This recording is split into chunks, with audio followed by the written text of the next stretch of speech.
What's up, guys? I'm Lauren and Aisha, and we're from Radio Heatwave. Today, we have a very, very special guest, the very talented Foxela. How are you doing today? I'm doing good. How are you guys?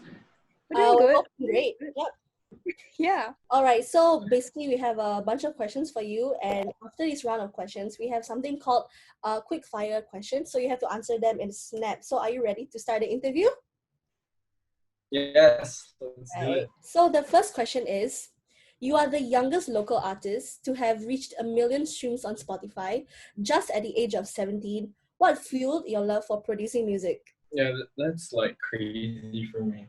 I guess it's a thought of what I want to achieve in the future. Like most of my idols that I had growing up, like they played on like big stages on like Tomorrowland and stuff. And I told myself like, hey, I want to be that guy one day. So yeah, I guess that thought of that just keeps like driving me on. And on top of that, like I've always wanted to like make a mark on the Singaporean music scene. So yeah, that's another reason. All right. Cool. Yeah. So we just like to say congratulations on your new single, Call Me. Thank Well you. done. We love it. So we just wanted to ask, how did this song come about? So my friend Zello, his name is Hashim. He's another like fellow producer from Singapore. He made this idea one day, and then like he sent it to me, and then he was like, "Dude, I made this thing, but it doesn't sound like me. What should I do with it?" I was like, "You can just give it to me, I'll finish it." Yeah. And yeah, that's how it started. Oh. Yeah. Sick. Sick. All right. So the next question: how is Call Me different from your past releases like Wild Love, As You Do, and Distractions? Okay, I mean for like Wild Love and As You Do, they were made in like 2019.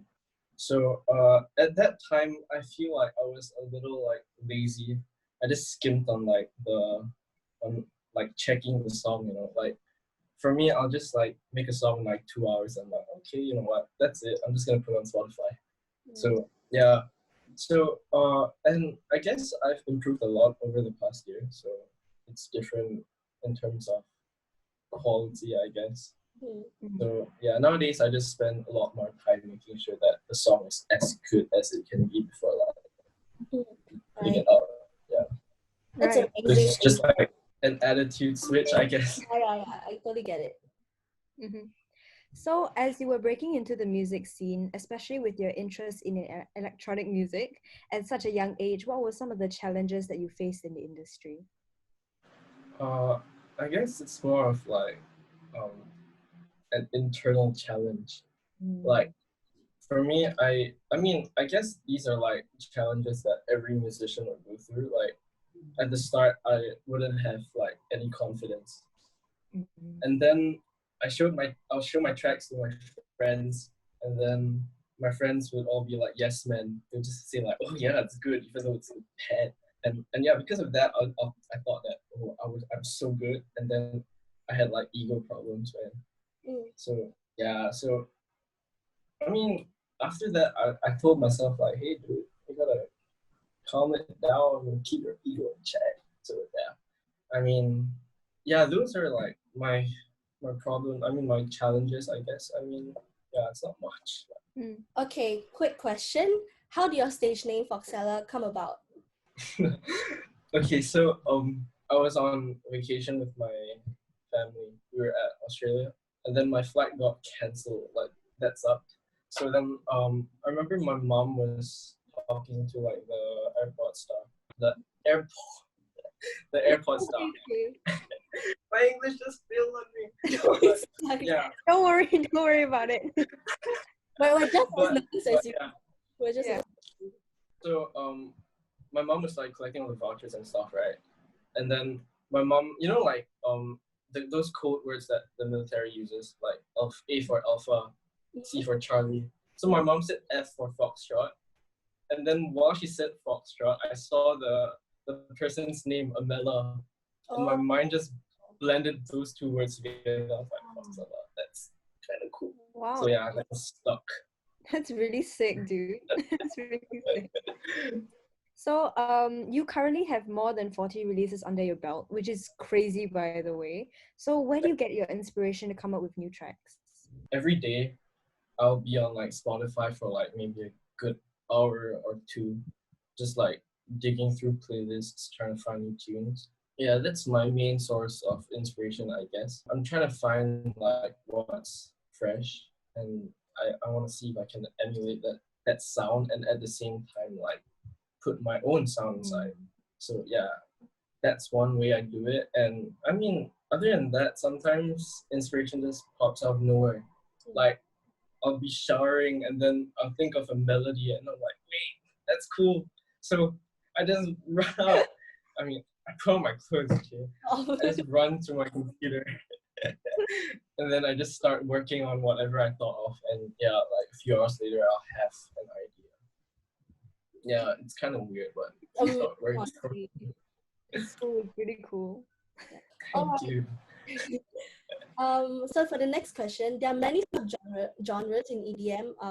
If you were to focus on just one, what would it be and why? Definitely house, because for me that was the genre that I grew up listening to.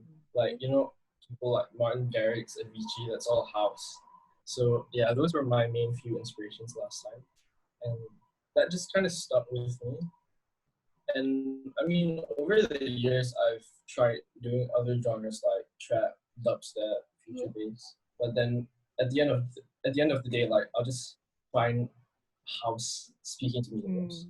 So, Alright. yeah, I guess that's what I have to go with. So you've had multiple collaborations with many artists in the past. So if you could have a collaboration with any artist in the world right now, who would it be and why? MYRNE. Oh, good choice. Well, I mean, growing up, like he was one of my idols too. I mean, he still is now. Singapore, like the scene in Singapore is small, and yeah, let alone the electronic scene in Singapore.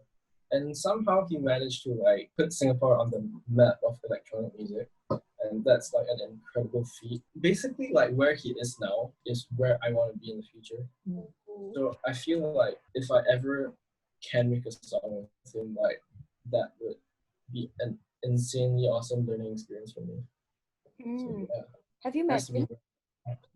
Yeah, I have. Oh wow, that's so cool. I remember like the first time I saw him, it was at the was it 2018 countdown party at the Marina Bay Carnival or something. He was playing there, and then like before his set, I saw him. I was with my friend. I was like, yo, dude, it's MYRNE. So I just ran up to him, I hugged him, and he just looked down and hugged back. I was like, big fat boy moment. I hope you guys will get to collaborate in the future. Yeah, I hope that you guys will get to waiting. I hope so too, man. How do you manage your time as a student while still producing music? Oh, that's actually like pretty easy for me. So like whatever is given to me in school, right? I'll just try to finish it during school hours. And then once I'm at home, I can dedicate all of my time to like just making music, or like just, you know, taking a break.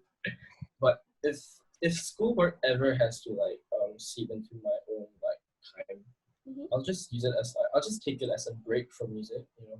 So like you don't have to keep thinking about the next thing you're gonna make. So you're just telling us that you have good time management. Yeah, basically you have like the best management ever. I don't think my mom would say that. Yeah. As a young music producer, what is the best piece of advice someone has given you? Never give up on yourself. Stay humble. Always improve yourself and accept like criticism and stuff, and just give back. Yeah. Okay, cool. So we have finished all the 10 questions that we're gonna ask you, and now we're gonna move on to the quick fire questions. So, you know, get ready, get your mind like warmed up and stuff. Okay? All right, let's go. First question. First thing you do when you start your day? Brush my teeth. Favorite genre other than EDM? Indie pop.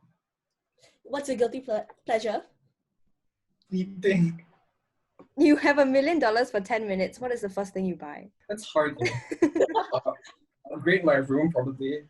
Like give myself the best gear. Invest a chunk of it in stocks, I guess. Wow. Grow that money. Big brain. And probably just like donate the rest or something. Oh, that's so nice. What are you currently watching on Netflix? The 100. Oh, okay, cool. It's a good. On season 4. What's your favorite subject in Oh, school? so I have this subject. It's called PROW, or like production workshop, where every week or so you're tasked to make a song, and that's fun. Basically, yeah, basically what you do, like what you like to do. What's your greatest fear? Probably being trapped in a room. Favorite food of all time? Any kind of pasta. Carbonara is best. All right. Where do you see yourself in 10 years? Hopefully, being settled down with an awesome family doing what I like. So yeah, thank you so much, Nigel, for coming here today and like sitting down with us having a chat. So thank you so much. No worries. All right. Guys, stream Call Me. Yep. Stream all his other stuff on Spotify. Yeah, he's like a super great artist. So that's all the interviews that we have today, and this has been Lauren and Aisha. And thank you so much, Nigel, for like taking time out of your busy schedule. I know that you have a lot of things to do, and this has been the hottest thing on campus, Radio Heatwave.